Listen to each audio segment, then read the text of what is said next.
Shinchev, Smisha Gaelic Machgerigish. I'm Gaelic, your Scottish Gaelic speech coach, here to help you get rid of English words and sounds from your Scottish Gaelic.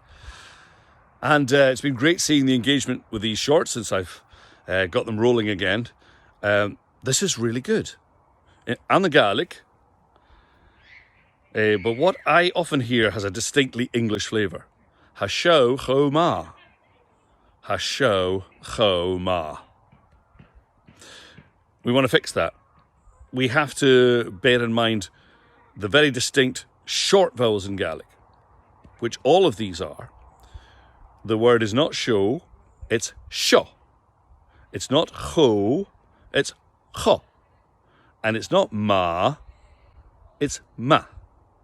So just a good example of three very common short vowels in Gaelic that are always expressed too long. Very often. And we need to tighten these up.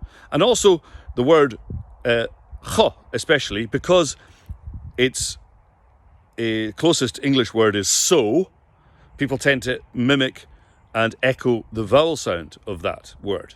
And we get cho. But that's not the vowel. It's more open. It's cho. Cho. Hashochoma. Hashochoma. This is really good. So keep your comments coming.